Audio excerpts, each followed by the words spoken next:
Hello, good evening, viewers.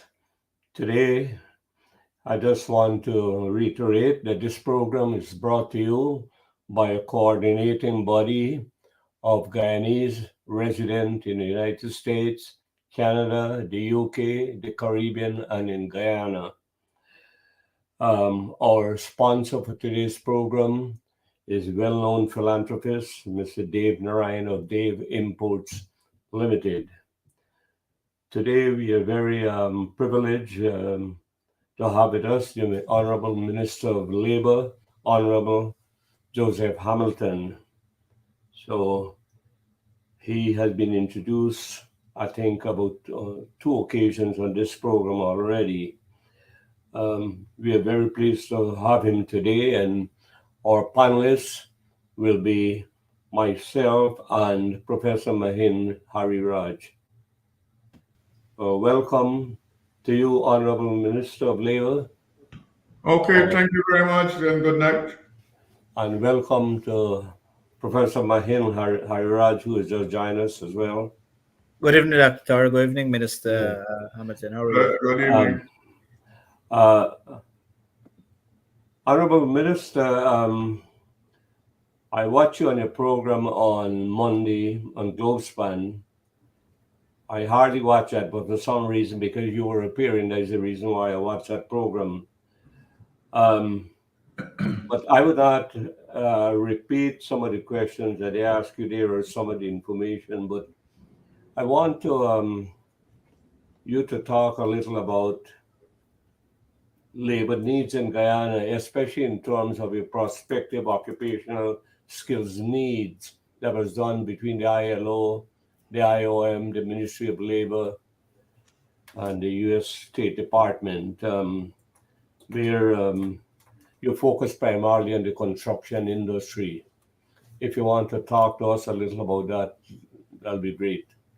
Well, thank you very much again, and let me say good night to your viewers and listeners. Now, we have to have some background to this so that people would understand. We knew that Guyana found oil sometime in May, I think, April, May of 2015. And subsequent to that, we had an election, and the PPP was voted out of office, and the APNO AFC took government. During their time, we moved from exploration to production in 2019. And therefore, if they were governing properly, they would have recognized the fact that we were in deficit regarding the technical skills that are necessary and needed to ensure that Guyanese can participate in the oil and gas sector and all the downstream activities that goes along with the oil and gas sector. What happened during the 5-year period is that they paid no attention at all to the technical skills that were needed, and they did not make special provisions to ensure that people could have been trained to operate as Guyanese in these new areas that had come to Guyana. So we're starting from there, and I give you the data that you could understand the example. Under APNO tenure from 2015 to 2020, the Board of Industrial Training that is the that has primary responsibility for apprenticeship in Guyana, and they have responsibility to train people in TVET areas that are outside the scope of what the technical institutes they do. Average, they trained 1,300 to 1,500 persons per year. Secondly, the Board of Industrial Training primarily was just a Georgetown Region 4 based coastal operation. There was no attention paid to the interland and riverine communities. So large swaths of people were shut out in rural communities, interland communities, riverine communities. If you contrast that to what we have done since we came into government in August,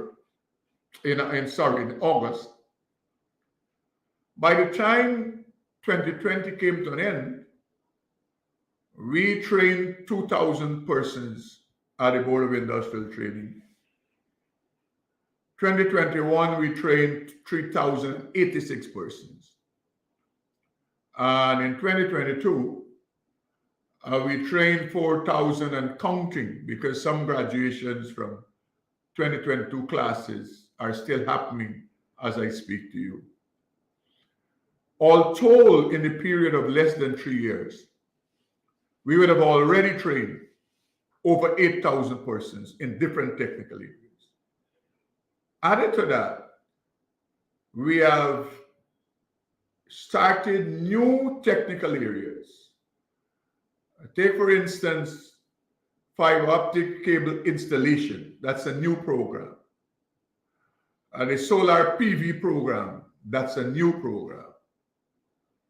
So at that level, the expansion is happening, and every corner of Guyana is being touched as regards technical skills that are necessary and needed in all the areas of activity. Of course, because they did minimal construction and infrastructure work and housing development, there wasn't that need in the volume that today that is needed in the construction sector. And that is the reason why the two studies you alluded to indicate that in the construction sector, we're short of thousands of persons in different skill areas. I give you one example that the data suggests that presently in Guyana, we're short about 2,000 welders and fabricators. And if you're discussing oil and gas, you have to be discussing training people as welders and fabricators. A skill that is important to oil and gas also is forklift operators, because you have to move a lot of things and you have to move a lot of everything. So we have added to our heavy duty equipment program forklift operator as one of the subset of an HDO program. And we have added tractor drivers and servicemen as another subset of heavy duty program. Because you cannot be discussing expansion of agricultural development and production and large scale agricultural development, and you have in a community only one man or can drive a tractor. It don't follow. So take, for instance, Mainstay Wayaka Amerindian community. They determined that they will utilize large expanse of their land for agriculture purposes. The problem they faced is that only one man who could drive a tractor they could find. What I can report to you is that next weekend, 18 persons of that community will be graduating as tractor drivers, 10 males and 8 females. Importantly also is, you know how Guyana is structured as regards women getting the opportunity to participate in what we call hard skills. When I became minister, we were at 0 as regards women being trained in those areas. I can report to your viewers and listeners that let us just take one region to make the point. Linden. We graduated 2 weeks ago, 39 persons, heavy duty equipment operators. 18 of those 39 were females. So they move to ensure that women participate fully in those areas of activity that they were never given the opportunity to participate. All of that is happening at the same time. Just last night, the president hosted dinner for women, for International Women Day rather. And he indicated to the women gathered that this year we will attempt to train over 500 women in the area of heavy duty equipment operator to satisfy mining and the construction, even in the oil and gas sector. So that is what is happening. I should also report that we have collaboration with every technical institute except for GTI, and we utilize those facilities, and we do evening programs, training for persons who are working, who don't have the luxury of leaving their job to upskill themselves.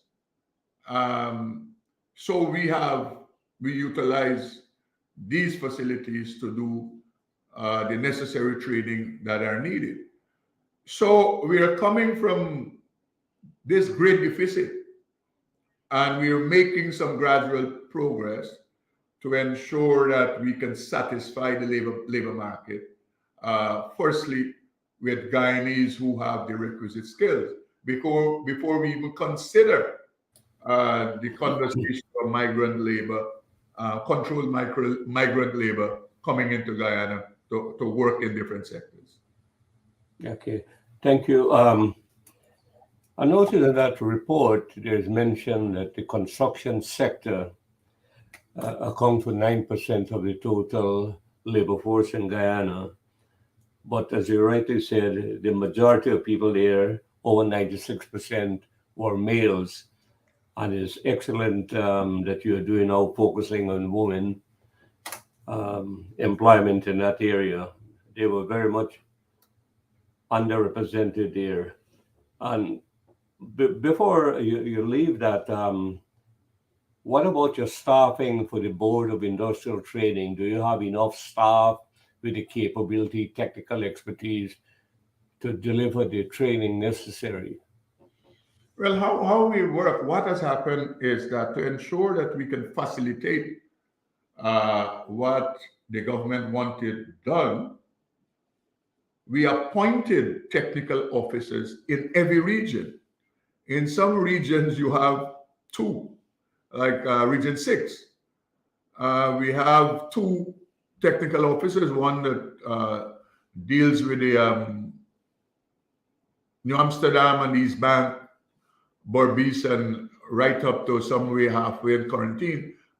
And the one person could not properly satisfy the needs of the upper quarantine. And so we established an office in quarantine, and we have a technical officer there to service quarantine. In the case of Region 9, we have 3 technical officers because of how Region 9 is. The officer at Letem cannot service the Rukuduni, Deep South Rukuduni. And so we have 3 officers. So The officers are there to facilitate and coordinate and collaborate with groups that make requests for training to be done in communities. And that is how we operate. The other thing, we employ 2 senior technical officers, men coming out of the Ministry of Education who work in the TVET area and run different type of project of that sort. And they are appointed as senior technical officers over 5 regions each to supervise the technical officers that we have in those areas. Importantly, all our technical officers are residents. They belong to their region. So we train them and we send them back. So we are not taking Georgetown people or Region 4 people and say, go to let them and work. The people that are in Region 9 belongs to Region 9 because they know their region better. So there's a great expansion. Every region, as I speak, except for Region 8, we have labor offices now, either 1 or 2 labor offices, and technical officers for BIT, and other officers for whether labor OSH. Also, they are in these regions. Are these, Minister, are these training done in collaboration with the private sector? Yes. Exclusively Yes, we have government? training being done in collaboration private sector, training being done in collaboration with Amerindian village councils, training being done with municipal councils. Because the thing is that we don't go into communities and try to make wheels. They have wheels already exist there. And we utilize them and whatever facility exists. Churches, we have training. We have programs in collaboration with churches across the country. We have a great program in Region 10 with the Seventh-day Adventist Church, where dozens of persons, through their mobilization, are being trained as I speak to you at the Linden Technical Institute. Women groups, youth groups in communities. And that is how we run these programs. Importantly, also, for the first time in the history of Guyana, the Board of Industrial Training will be erecting and constructing training facilities. I mean, the Board of Industrial Training exists since 1910, 100 and something years old. But it is the first time, and the government money is made available in the 2023 budget to erect training centers with all the technical capabilities. In Region 6, we will construct one in New Amsterdam, and we will construct one in Cooperative. We are refurbishing a massive building in Bartica, Region 7. And we have an idea to utilize a building that we will refurbish in Unity. And that building, the idea is people who already have a skill, we will upskill them so that they can be certified and accredited. So the 2 types of training will happen in 2023. Persons who don't have a skill at all, we will continue to train. And then for all the people in Guyana, the man might be the best plumber. But in the real world, he's not a plumber of substance because he don't have no certification, no accreditation.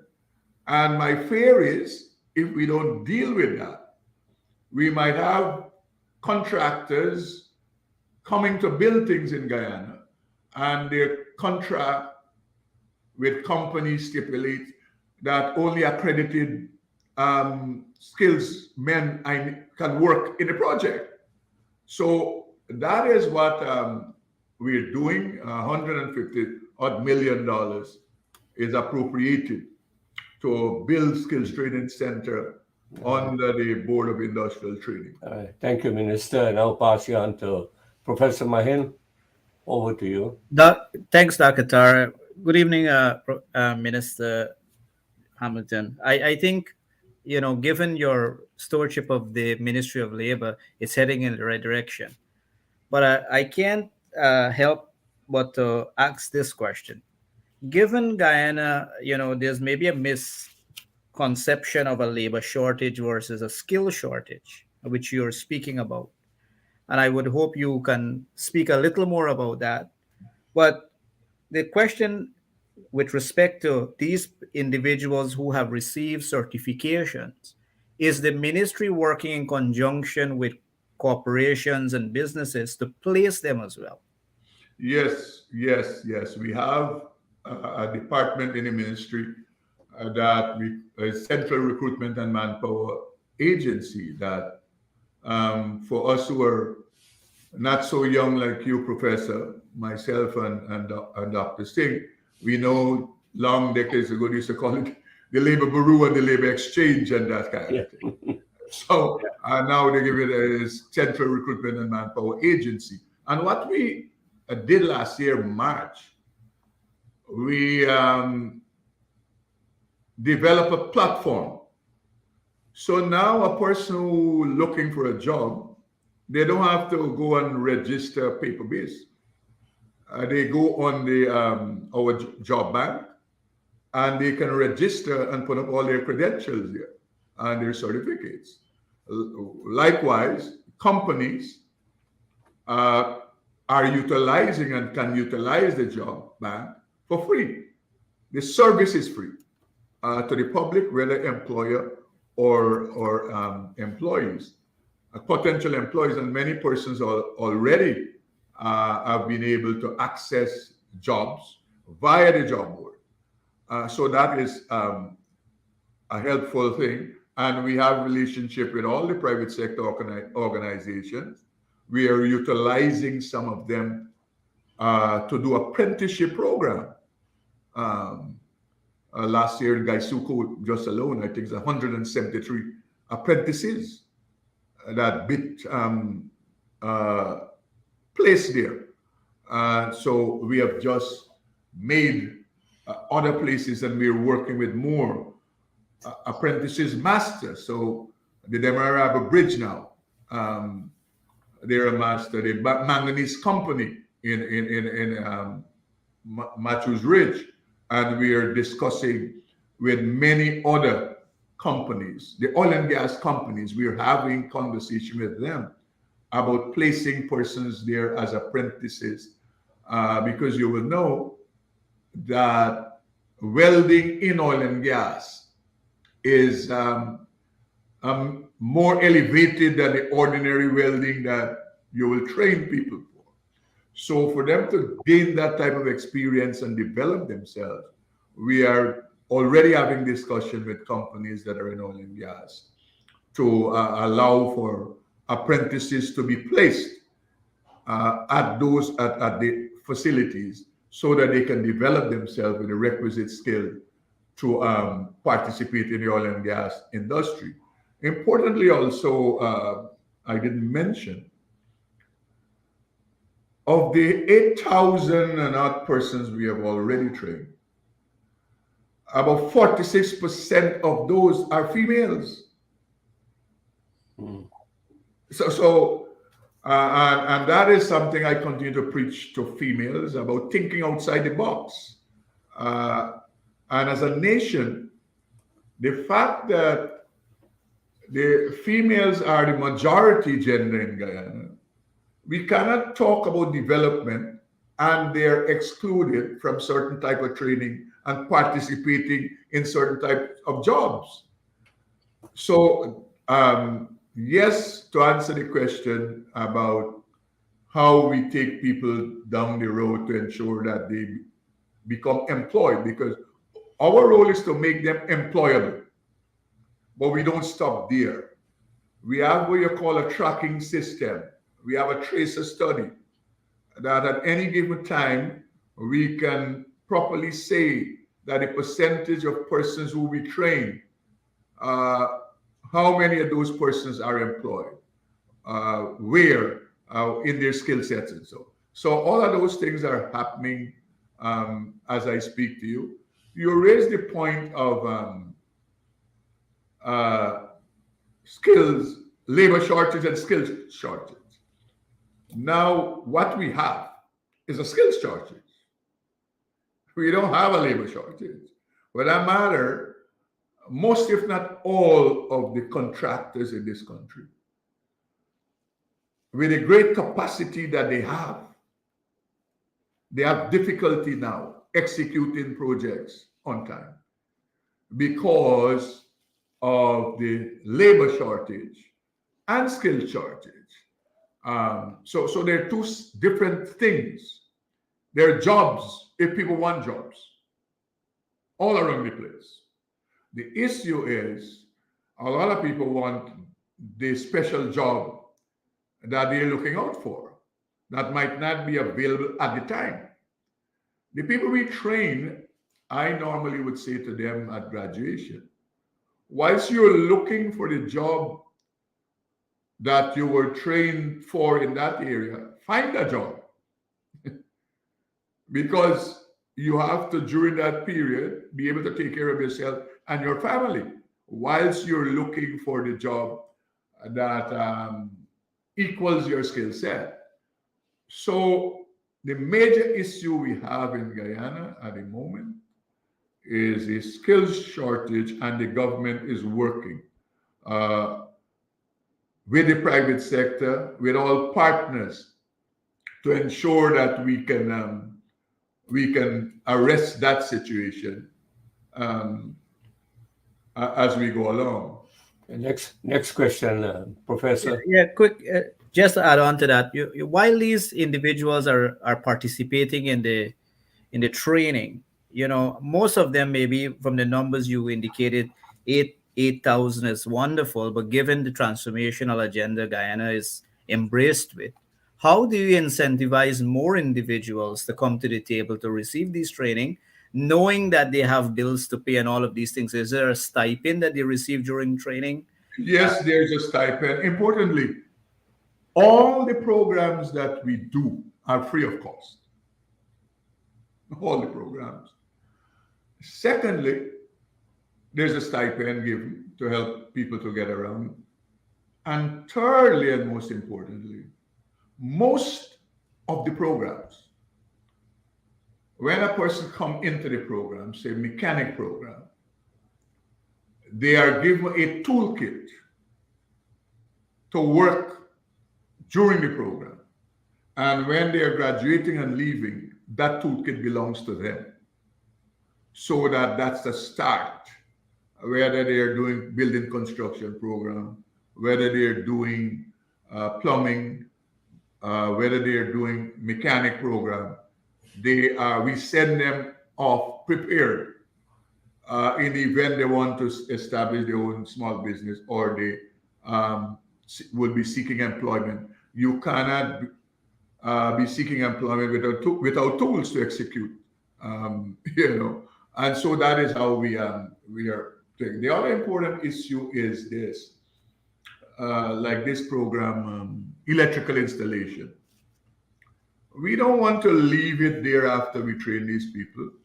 We want to ensure that all of the electricians we train are qualified. And so we have signed a memorandum of agreement with the Ministry of Public Works Inspectorate Division, who will help us to develop the type of curriculum so that beyond what bit we would have done, they can take these persons to a higher level in the area of electrical installation and so on. And I think Dr. Singh asked a question earlier that I didn't answer about the technical capacity of trainers to train.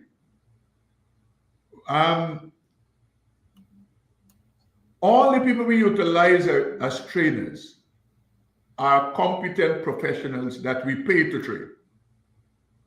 Mm-hmm. So when we're running a program, let us say we're running a program in Quarantine, any village you choose there, or East Coast. First thing we do, we say to the persons who come with a request for training to be done. Let us say a village, say we should do some IT program in the village. First thing we ask is whether you have a competent technical person to do the training. So we utilize the skills personnel from the community to ensure that when we pay them, money can circulate in the community. So we don't take a man from Region 4 and take him to Region 6 or Region 9 and impose that person, man or woman, as a trainer. Our first stop is the people with the technical competence point us to those persons that we can utilize them, that they can earn. So we have a long list of hundreds of persons who are technicians, might work in the private sector, working in public sector, who do training for us at a prescribed fee per hour. That is how the program functions. Okay. I just want to drive back, Minister, to talk a little about the Port Moran Training School that was supposed to be upgraded into the Oil and Gas Institute. If you can give us a brief update on that, as well as the TVET program. Are you responsible for the TVET program? No, there's a TVET council. We work together. The TVET program comes under the Ministry of Education. Okay. But we work together. For that matter, I have had a conversation with the Chief Education Officer to say that we should work together to ensure that BIT can be utilized as the stepping stone for persons who want to enter the technical institutes. Because people by the hundreds are shut out because they don't have the requisite qualification that might be whatever among the CXCs they're asking for. So you have to find another pathway for those persons to be able to access technical institutes.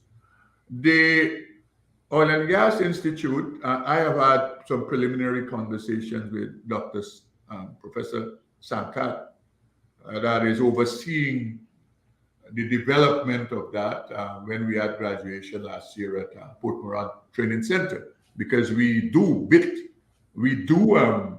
training programs together with the Port Moran Training Center.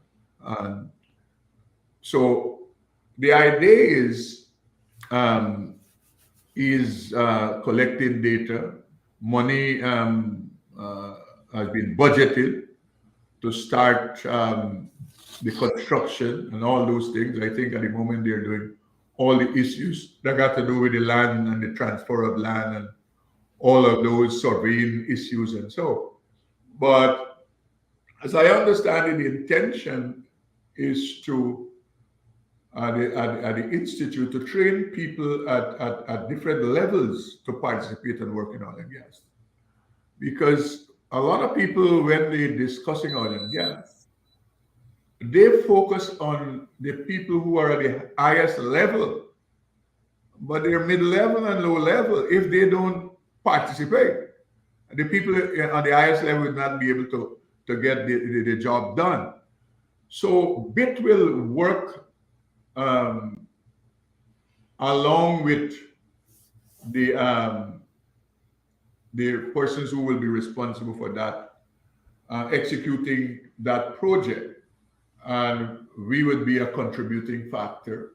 I suspect that going forward, the Institute would look to BIT to forward persons who we have trained at the level we are training people. So yes, that is a project that will happen. All right. Yeah. Another issue unrelated. Well, it might be related somewhat. You might get some insight into the labor force configuration from the 2022 census results, but I don't know if that is adequate enough to give you all the details about the labor force in general I'm talking about if you see the need for a labor force survey to be done sometime soon or within a certain period. If you Well, see it, importantly, that has already started. We have loaned to us from India a specialist in that area who did a lot of work in India um, for 3 years. That is based in the Ministry of Labor, but work with other ministries. So his role is to develop a strategy for the Ministry of Labor and to pay attention to all the issues, developing the type of department and the type of skill set to continue the work whenever he would have left Guyana after 3 years. So that is happening as I speak to you. And importantly, just for information, is that the Barbados, they have asked us, and Professor he has traveled there about twice already to help them with some of the similar matters that they have, utilizing our specialist from India that is working with us at the Ministry of Labor. so is the specialist is still working on the project? Is Yes, that the yes, report? he is here. He will be in Guyana for 3 years. He has just only 1 year might have passed, or he's still in the first year. Okay. And at the end of it, the normal thing is to produce a report on the Yes. findings. Yeah. But beyond that, we want to have established a statistical department with all the requisite persons with the technical competency to continue to do the things that you alluded to earlier. The extensive type of labor force survey that is necessary and needed, that I don't think that is the census can capture. We need to be at a place, in my view, where we deliberately know how many carpenters we have in Guyana. Secondly, how many of them we have to train yearly. How many we need in 5 years, how many we need in 10 years. I don't know that the census could ever give you that type of information. So that is the type of information, in my view. We have to have the Ministry of Labor has to become the reservoir of that type of information to be able to advise government, to be able to advise government about training itself. Because right now we might be training more of what we need and we're training less of what we really, we're training more of what we don't need and training less of what we really need, because we don't have that type of statistic to guide training and so. So yes, that is what we are working on. I know. Let me just say to your viewers, the information was that Guyana was asked to host the Caribbean Ministers of Labor's conference in the month of May. And when that request was made by ILO, I deliberately, doctors, I went to research the matter because, I've been around a long time and I cannot recall we have ever hosted a labor conference of Ministers of Labor of the Caribbean. And what? The only time we hosted such a conference was when we were a colony. So as an independent nation, something like that has never happened in Ghana. 1965, that is when a labor conference was held, Ministers of Labor. And Errol Barrow was here, and Jamaica, go back in time. So, the thing is that, I don't know, 80% of the Guyanese people were not even around when that conference would have been held. So that will be a good thing to happen for Guyana. And the fact that we're recognized now, and the world is paying attention, all and sundry to us. So this is added information for the world that the International Labour Organization deliberately recognized Guyana, and they requested that we host the Caribbean Labor Ministers Conference. Yeah, Get that it is to me. yeah, that is excellent. I want to shift gears a bit to touch on the cooperative movement. What's your assessment of that? How is it going? Is it expanding, or there are still numerous challenges? The word I will use is tragic, deliberately so.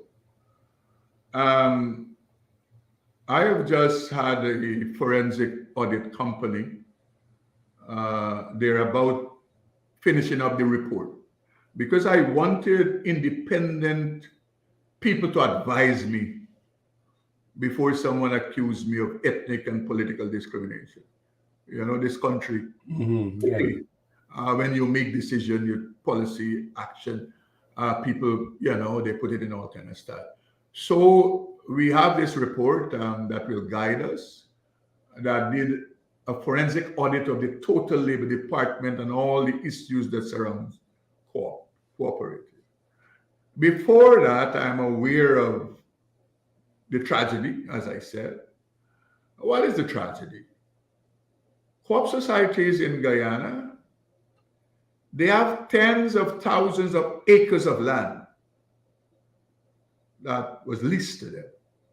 Some of them since 1960s, 70s. Unproductive land. Co-op societies are not contributing to the nation the way they should, based on the capacity they have as regards resources, assets, land that they have.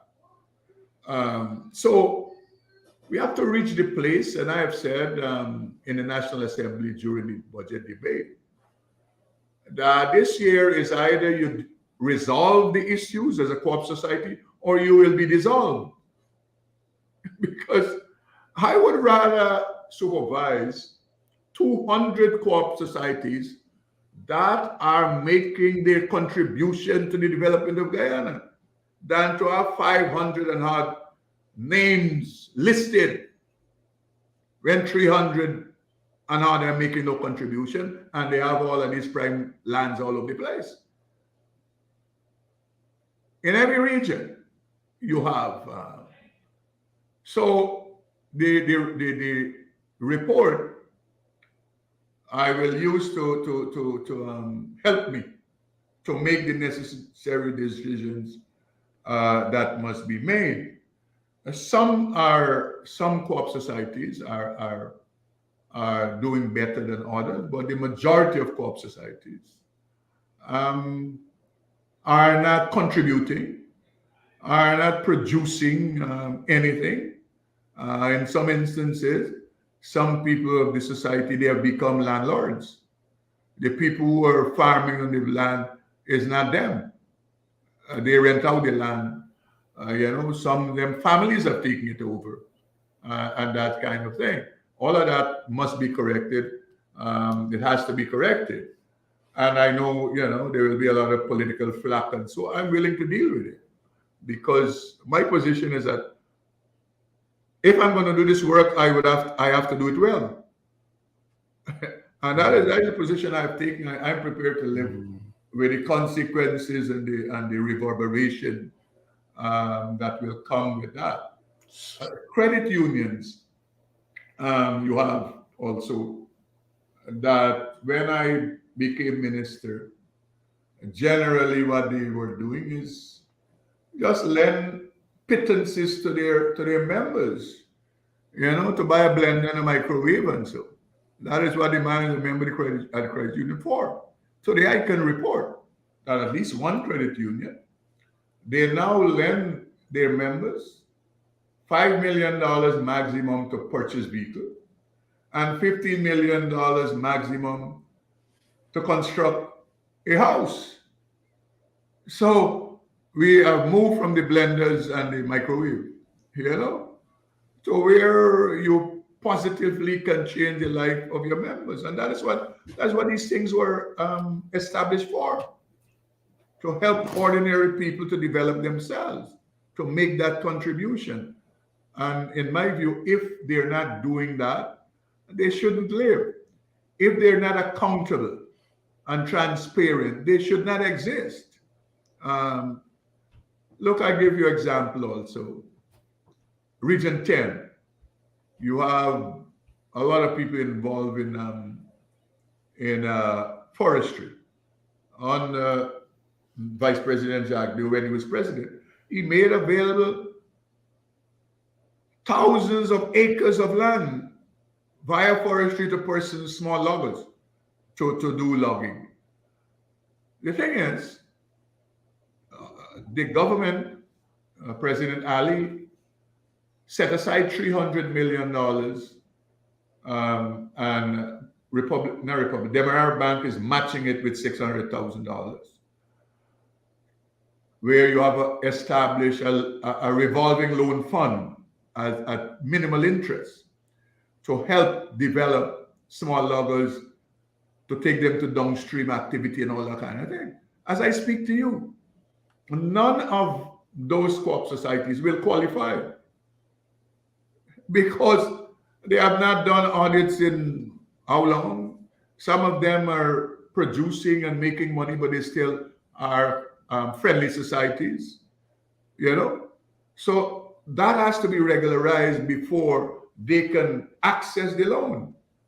The bank wouldn't lend you money if you don't even do audits yearly. You don't even report to your membership and that kind of thing. So I'm fearful that the $900 million might pass them by, you know? So I started off, that's why, by making the point to you that the co-op sector is a tragic case. So, very tragic case. let me just ask you, are you planning to do an investigation into the operations of the cooperative societies, friendly societies, etc., or you're just depending on the financial audit?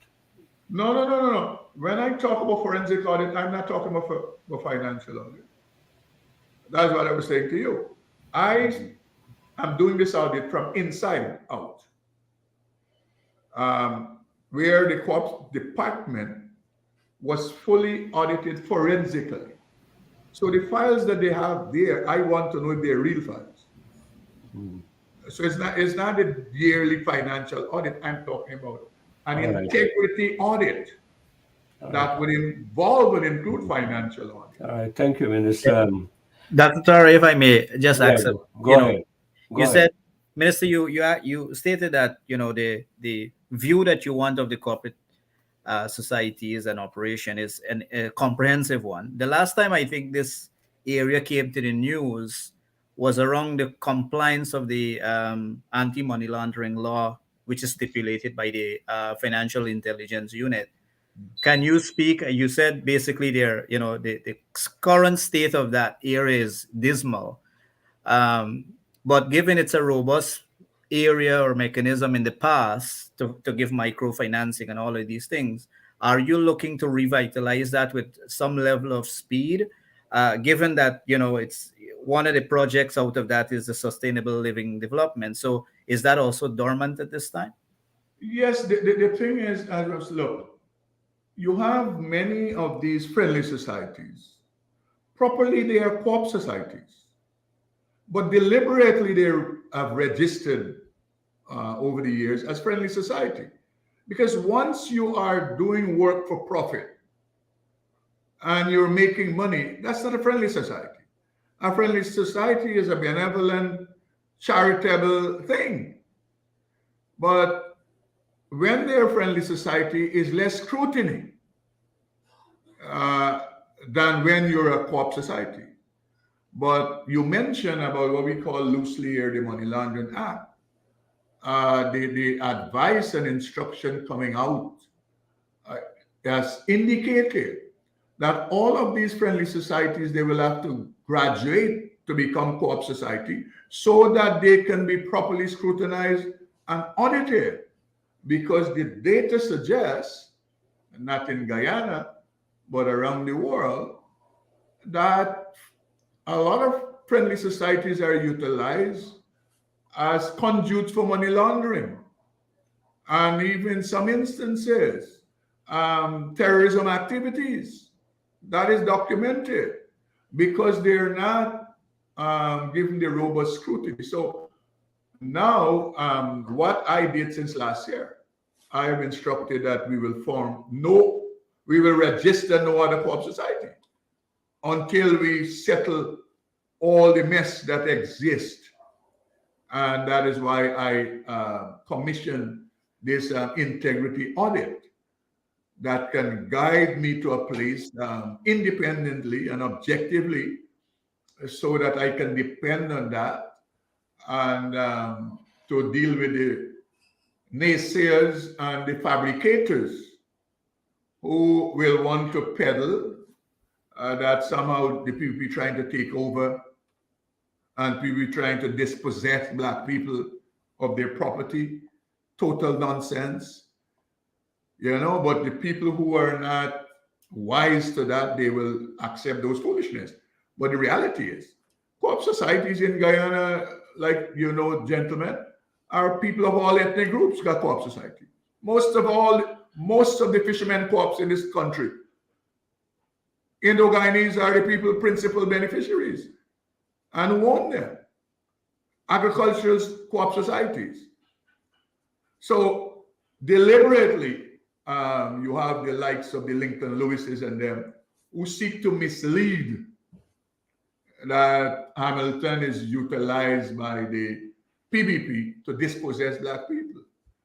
My thing is, whether you're blue, black, white, or green, and you're not transparent or accountable, then I would allow the Chief Co-op Development Officer to deal with you the same way. So that is what is happening, and by middle of the year, I'll be in a better position to inform the nation as to who lives and who has died. All right, Mahin, your follow-up question. One last question, Minister. I know we spoke about your stewardship about this, the ministry. It's headed in the right direction. Given minimum wage, it's about 375 Guyana dollars per hour. We know that the world is susceptible to this inflationary situation, and Guyana now is in this mode of transformation. I know the government had several measures as well to alleviate taxes and all of this on the working class people. But are you looking to strengthen the minimum wage for the working class Guyanese, given that they are going to be certified and all of these various things?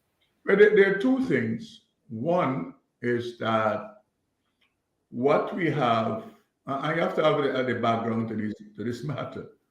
Under the Granger government, $300, as you mentioned, minimum wage was agreed to, but never executed. So, the same people who now talk about the minimum wages too. Since 2019, there was an agreement with the tripartite committee.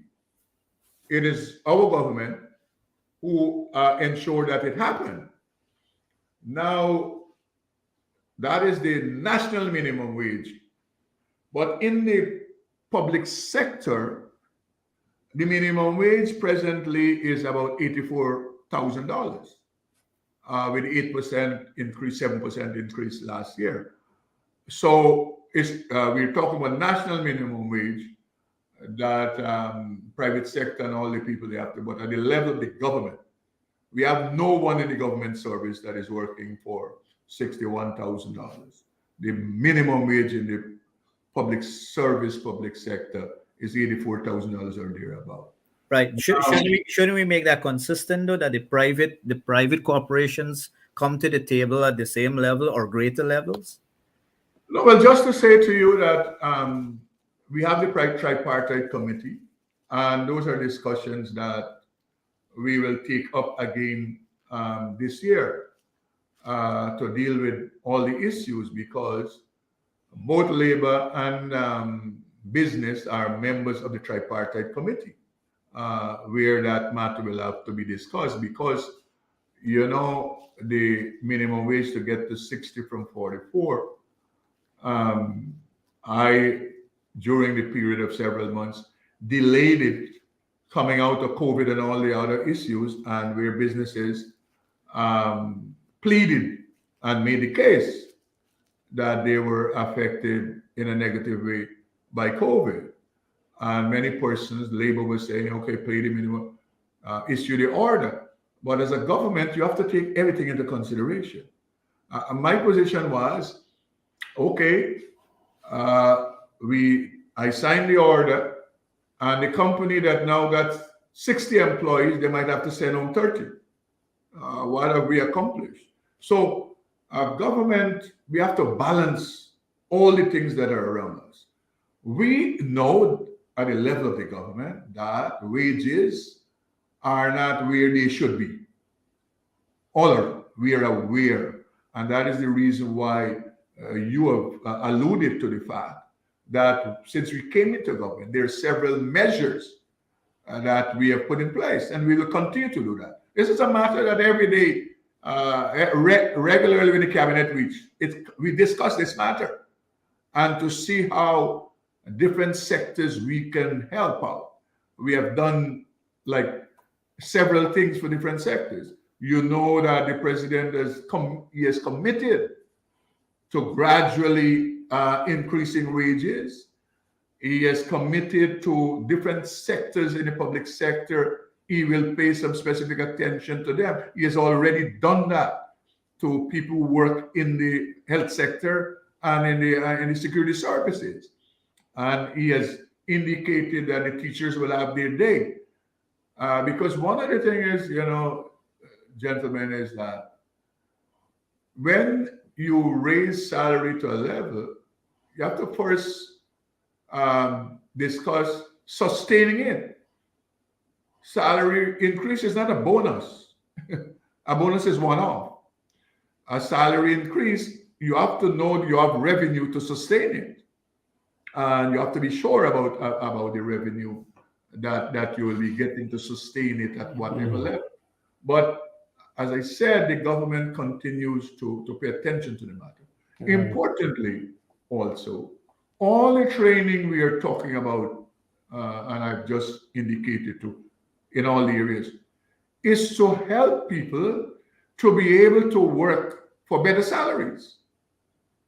Because if you're taking a woman from a position of barely struggling to take care of herself and her children, and you're able to train her to be a heavy-duty equipment operator, and she is able to develop herself and have the necessary skill, the average pay for a good heavy-duty equipment operator is over $300,000. The average pay for a good carpenter and mason is $8,000 to $10,000 per day. So concomitant with measures, we have to elevate people also and give them the necessary technical skill where they can earn better wages than they presently earn. And that is the program of the government. All right, Minister, thank you. We ran out of time, but before we go, I would like you to give a status report on the state of collective bargaining in Guyana. Okay. What we have accomplished, I don't think at no time any Ministry of Labor did that.